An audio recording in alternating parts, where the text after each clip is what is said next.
ओम नमः शिवाय। ओम नमः शिवाय। अहिंसा परमो धर्म की आचार्य गुरुवर श्री कुंज कुंज भगवान की आचार्य गुरुवर श्री ज्ञान सागर मुनि महाराज की आचार्य गुरुवर श्री आज की जय।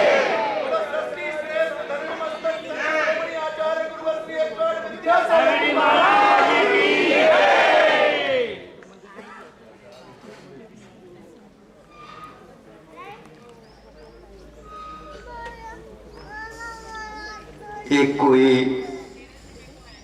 लाडला हो या प्यारा हो,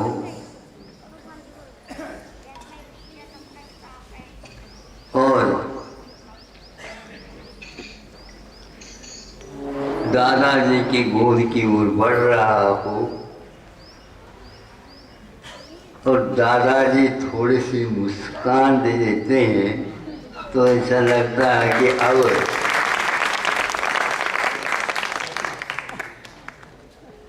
अपने लिए स्थान मिल जाएगा। पूरा वीडियो शिवा। और उसके कारण उसकी आंखों में आंसू आ जाते हैं। ये स्वाभाविक है, लेकिन बाद में यह सोचने लगा, देखो हमें देख करके मुस्कान तो आ गया, हमें देख करके बुलाने जैसे भी भाव लगे, सब कुछ हुआ, लेकिन हमारे आंखों के आंसू देख नहीं पाएंगे। यदि आंसू देख लेते हैं तो उनके आंखों में भी आंसू आ जाते। हमने सुना था कि भगवान महान करुणावान होते, किंतु ये करुणा की धारा सूखी सी नजर आई है। अभी पूजन में बोल रहे थे ना, ये कौन सी करुणा की धारा तो कह रहे, लेकिन सूखी सी है। विशेषण बहुत अच्छा लगा, काव्य प्रकट हुआ उसमें। तो वही लड़का सोच रहा है कि प्रभु यह आंखों में पानी कैसे नहीं आया, बल्कि अथाह पानी है बताते, करुणा है उनके पास, अनुकंपा है। सम्यक दर्शन के साथ ये होना अनिवार्य था, हमने सुना था।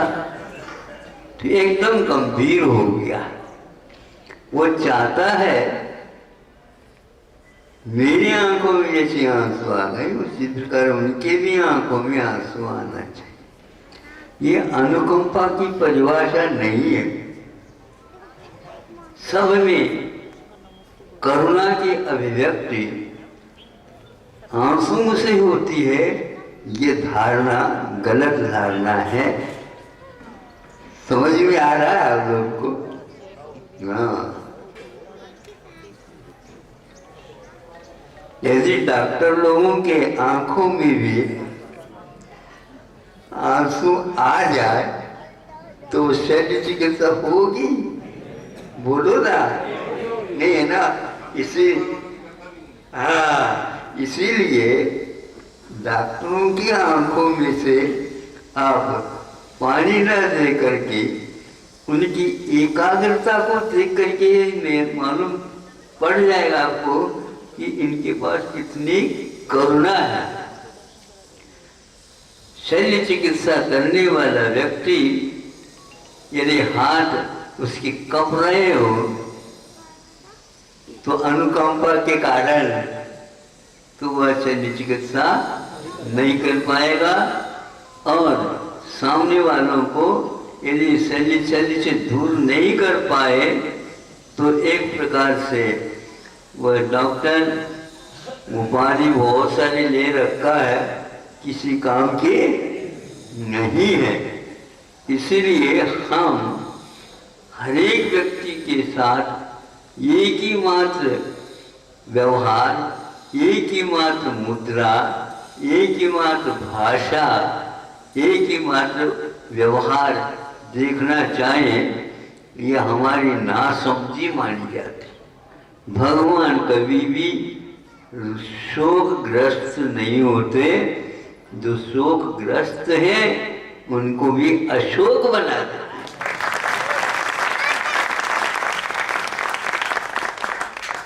अपने भारतीय मुद्रा में, मुद्रा आप जानते हो नोट वगैरह, हाँ, उसमें देखेंगे बीचों बीच अशोक चक्र लगाया।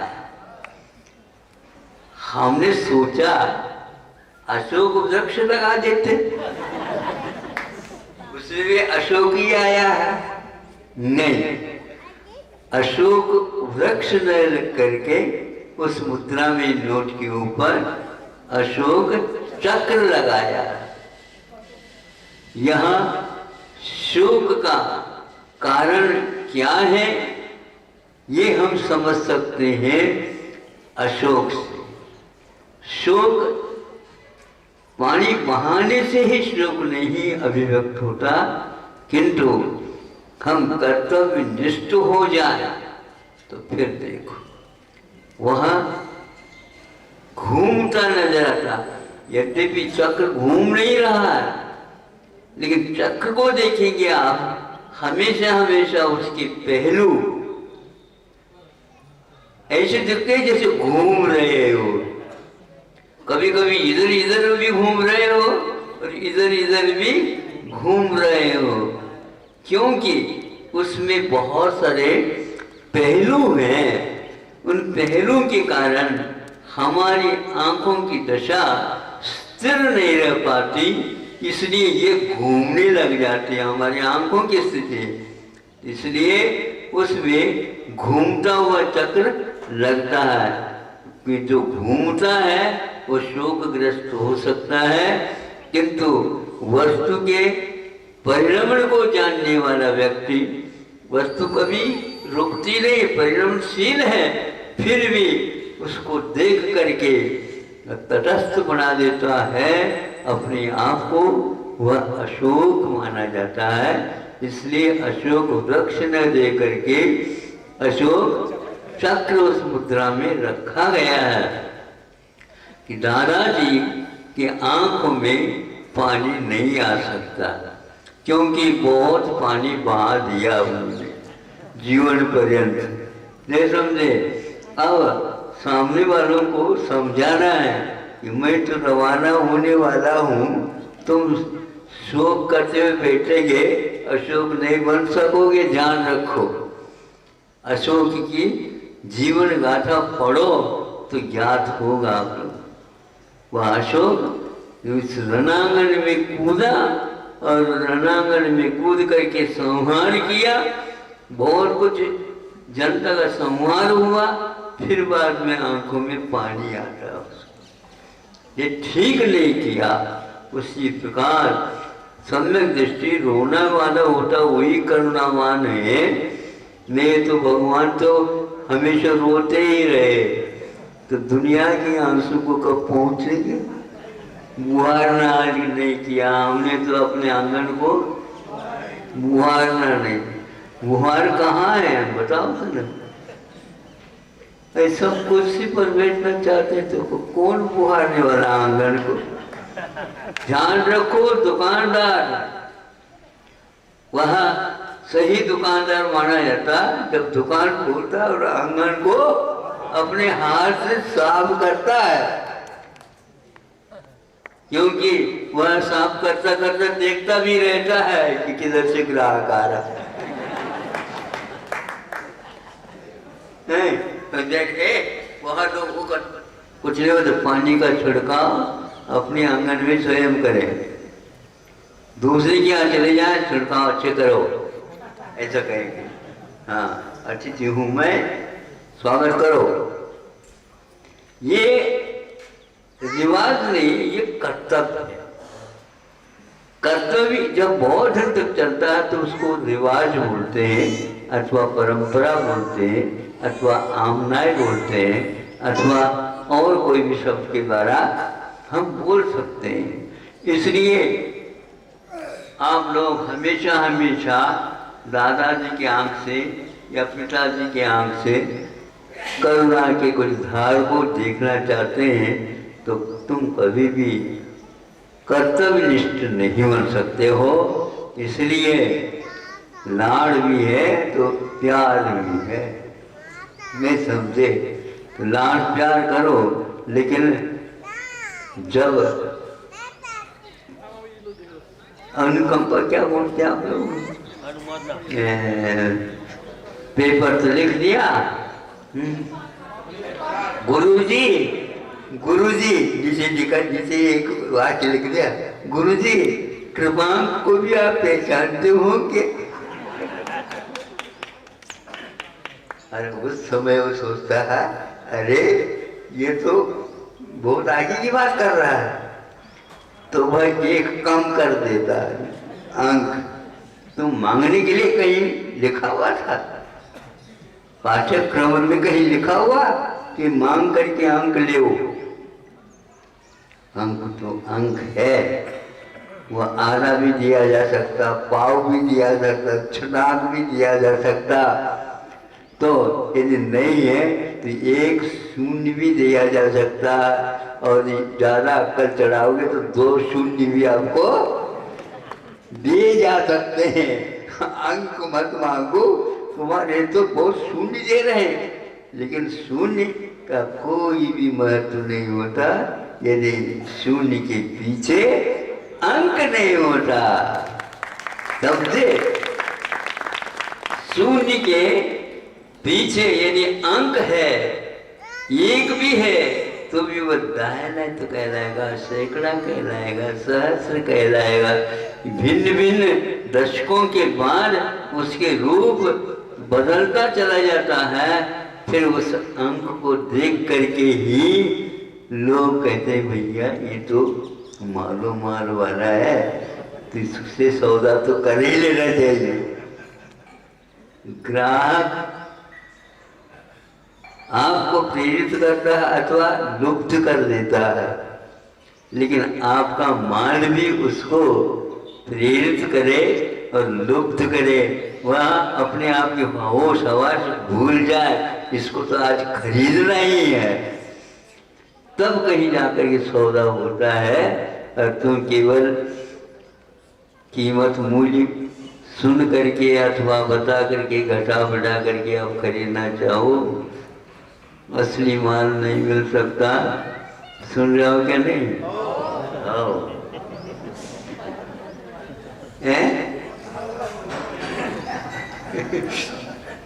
हर बात में हाउ हाउ करने लेते तो रट लोगे आप, नहीं समझे?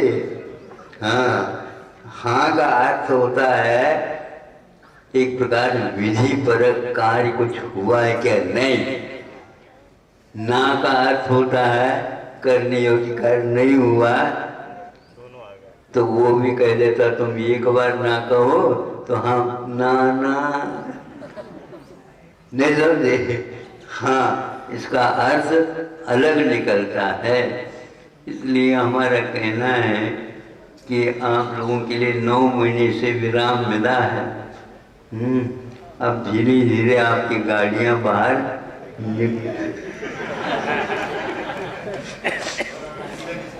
हाँ, आधा घंटे में आपका प्रवास होना था, वह आधा दिन भी नहीं। वोट लग रहा है, नहीं समझे?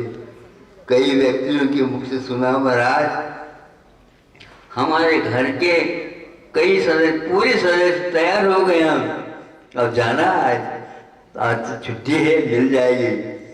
फिर बाद में क्या तो हुआ, जो 60 के ऊपर वाले हैं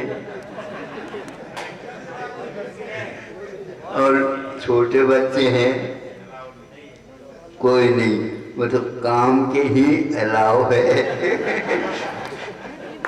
बाकी के कोई बूढ़े वाले को मिला नहीं। हमने देखो महाराज, हम तो बहुत दिन से प्रतीक्षा में थे, हमें लेकर के चले जाएंगे। बूढ़े भी कहते हैं हमें लेकर के चले जाएंगे, छोटे बच्चे भी कहते हैं हमें लेकर के चले जाएंगे, लेकिन ऊपर से आज्ञा है कि नहीं, ये व्यक्ति बाहर नहीं निकल सकेंगे, यहाँ तक कि वह घर से बाहर भी नहीं निकल सकते। हाँ, सड़क पर कोई उतर ही नहीं सकता, वाहन भी नहीं और चालक भी नहीं, बस उन वाहन के लिए भी विश्राम दे दिया गया। होता है। अब आप लोगों को मालूम पड़ा होगा कि न ही प्रभु के हाथ में कुछ है और न ही प्रभु के दास के हाथ में कुछ है। हाथ में कुछ नहीं रहता, हाथ में तो रेखाएं रहती हैं, और यदि रेखाएं और भी देखना चाहो तो यहाँ पर इसको रेखा विभाग की रेखा, अथवा इसको नसीब, किस मत तो उस मत, या कौन सा मत है, तो भैया बाजार को देख करके मत को ढूंढना पड़ेगा। आपका क्या अभिमत है तो बताओ। भाग्य रेखा महाराज आपने कौन सी लिखी है, प्रभु से पूछ रहे। लिखी नहीं जाती तो वह स्वभाव से ही उभर करके सामने आ जाती है, लेकिन वह फल जब देती है उस समय हाथ काम करता रहता है, ध्यान रखो। हस्त रेखा भी देखी जाती है तो ललाट पर रखी हुई लकीर भी पड़ी जाती है। इसलिए दोनों के मेल के साथ अपने जीवन को आपको बनाना है। बहुत कुछ 9 महीने में आप लोगों को जीवन की रेखा के बारे में समझ में आ गया होगा। नहीं आया? आ गया? अच्छा आ गया, खूब अच्छे से आ गया। अब आप सोच लो, महाराज जी से मत पूछो महाराज हमें क्या करना है। कुछ नहीं करना, कर्तव्य भर करना है। करने योग्य क्या है वो करना। पूछ करके, अब गुरु जी को पूछ करके, शिक्षक जी को पूछ करके उत्तर नहीं लिखना है, किंतु उन्होंने जो संकेत दिए हैं उसको याद करके लिखना है। और यदि याद नहीं रहा तो गुरु जी की दया, अब क्या दया करें, तुम भूल जाते हो कर्तव्य को, अकर्तव्य को और कर्तव्य को, दोनों को याद रखना चाहिए, पहचान चाहिए। ये मेरे करने योग्य हैं और यह मेरे करने योग्य नहीं है। यह जो जानता है वही व्यक्ति यहाँ पर आंसू बहाने की कोई आवश्यकता नहीं पड़ती है, और वह 5 10 घंटे तक भी शल्य चिकित्सा चलती रहती है और कुछ भी नहीं, तटस्थ हो करके सबको कहा, बीच में बोलना भी नहीं। जब चाहिए, जो चाहिए, जितना चाहिए, उस पहले से हाथ में लिए हुए शल्य चिकित्सा के उस स्थान में आप देख लेंगे, साहस करके खड़े रहते हैं। बस उनका क्रम आते ही वह उनको पकड़वा देता है। वह शल्य चिकित्सा करने वाला इधर उधर देखता तक नहीं, बस इतना यूं कर देता तो उसके हाथ में पहुंच जाता है ना। हमने सुना आप लोगों के मुख से। एक्सपर्ट नहीं, जागृत होते हैं। एक्सपर्ट होकर के सोया भी जाता। हाँ, हम तो एक्सपर्ट भी चाहिए और जागृत भी चाहिए। वो कुछ भी शल्य चिकित्सा करने वाला हाँ कुछ नहीं चलता, जैसे आपके चौके में चलता। बाजार होता है आप लोगों के, वहां पर तो बिल्कुल मौन रह करके आपको देखना पड़ता है, तभी वह कार्य सफल होता है। इतना ही पर्याप्त है कि अपने आंगन को बुहारो भैया और अपनी करुणा को करुणा की धारा को सुखाओ नहीं, ऊंचा ही सही, लेकिन थोड़े बहुत गीला कर ही दो। बहुत कर्तव्यनिष्ठ जो हुआ देश, वह आज हरा भरा दिख रहा है। और कर्तव्य से विमुख होकर के जो व्यक्ति प्रभु भरोसे से काम नहीं होता, काम तो प्रभु के ऊपर भरोसा रख करके हाथ से होता है। अपने हस्तरेखा की ओर मत देखो, कार्य करेंगे हाथ से करेंगे तो वह हस्तरेखा में भी परिवर्तन आ सकता है, आता है। ऐसा विश्वास रखना ही प्रभु के ऊपर सही भरोसा माना जाता है। ऊंचे करके आंसुओं को बहाओगे, कोई भी सुनने वाला नहीं। कोरोना के जमाने में माँ है, बेटी है, अपने बेटी के पास जा नहीं पा रही है, आवाज सुन रही है, जा नहीं रही, पीड़ा उसको देख रही है, देखने में आ रही है, लेकिन जा नहीं सकते। अब वह माँ को देख करके वह कह रही है, रो रही है, मुझे संभालो। अब क्या करें बताओ। ये दशा घर में हुई थी बताते हैं। अब उस समय माँ के पास करुणा नहीं है, क्या है बेटा, लेकिन हम क्या करें, पेपर का काल है। देखो ऐसे ऐसे कटु अनुभव हुए हैं, होंगे। फिर जब दुख भी अतिरिक्त हो जाता है, ध्यान रखना आंखों में पानी नहीं आता, सीमा तक ही पानी आता है, हाँ ज्यादा नहीं आता। वो घड़ी में तो संकेत देने का अलार्म, हाँ तो क्या है वो करता एक बात बनाने के उपरांत विराम कर देता है। अरे भैया ये तो खुर्राटा ले रहा है। जो खुर्राटा ले रहा है उसके लिए अलार्म क्या, गया राम अलार्म आ गया, क्यों, कौन, राम। और गया राम मतलब नाम हम खुराटे ले रहे हैं, तो राम आकर के भी क्या करेगा, भैया दूसरे के घर चलो, उसके बारे में कुछ कर रहे। जो खांस भी रहा है तो हम उसको ठीक कर देंगे, लेकिन ये खांस नहीं रहा, पता ही नहीं, अब चुटकी बजाने से उठने वाला नहीं है। रेलगाड़ी भी आकर के चली गई, अब पता नहीं है क्या आंगन समार हो गया। गाड़ी जो आने की प्रतीक्षा कर रहा है वो व्यक्ति सो नहीं सकता, उसको झटका भी नहीं आता। इसलिए आप अब सोने के बहाना तो कर सकते हो, श्वान निद्रा जैसे आप कर सकते हो, लेकिन थोड़ी सी आवाज आते ही बस जागृत हो जाओ। यही एकमात्र कर्तव्य है। कर्तव्य के समय पर हमेशा हमेशा अपने को जागृत ही रहना होता है, किंतु विश्राम के समय पर आप भले सो सकते हो, लेकिन ऐसा नहीं कि सूर्य नारायण 12 बजे यूं आ जाए, फिर भी आज नहीं दिख रहा है। अरे खिड़की में से कैसे दिखेगा, वो छत पर चला गया है, उठ जा, है? वो यूं देख रहा है। आज तो खिड़की में से सूर्य नहीं देख रहा, सोया होगा। समझ में आ रहा है ना? आओ,